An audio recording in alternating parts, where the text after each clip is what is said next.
رات کے سناٹے میں ایک دیوار صدیوں سے ان وحشیوں کو روک رہی تھی، اور اب وہ لمحہ قریب ہے جب دیوار ٹوٹے گی، جب زمین کانپ اٹھے گی، انسان خوف سے لرز جائیں گے۔ اور یہ کوئی افسانہ نہیں، بسم اللہ الرحمن الرحیم۔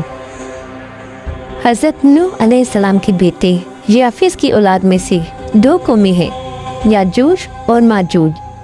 یہ انسان ہی ہیں، لیکن ان کی فطرت میں فساد، ظلم اور درندگی کوٹ کوٹ کر بھری ہوئی ہے۔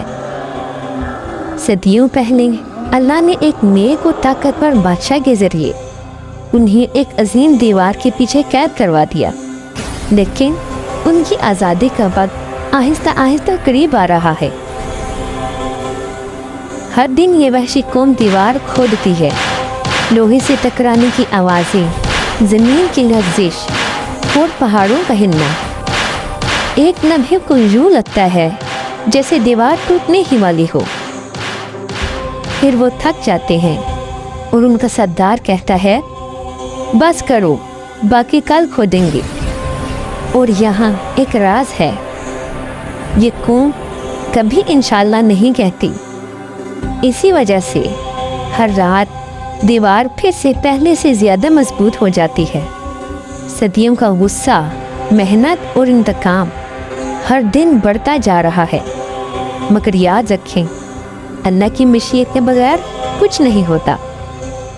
لیکن وہ دن آئے گا جب وہ کہیں گے کل کھودیں گے انشاءاللہ، اور اگلے دن دیوار مضبوط نہیں ہوگی، وہ اسے توڑ دیں گے۔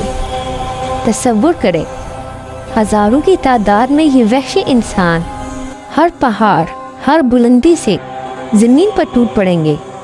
ان کی تعداد، طاقت اور رفتار دیکھ کر انسانیت کا دل دہل جائے گا۔ وہ ہر چیز کھائیں گے، سب کچھ تباہ کریں گے۔ لوگ خوف کے مارے قلعوں اور گھروں میں چھپ جائیں گے۔ یہ وہ لمحہ ہوگا جو قیامت کی قربت کی نشانی ہوگا۔ یہ انسانی تاریخ کا سب سے خوفناک اور عبرتناک واقعہ ہوگا۔ سوال یہ ہے، کیا انسان بچ پائیں گے؟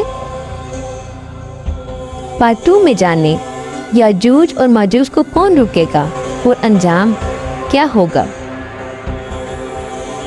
کمنٹس میں نیکسٹ پارٹ لکھیں۔ یہ واقعہ ہمیں یاد دلاتا ہے، تیار رہیں، دعا کریں اور ایمان مضبوط رکھیں۔ اللہ کی طاقت کے سامنے سب مادی طاقتیں بے بس ہیں۔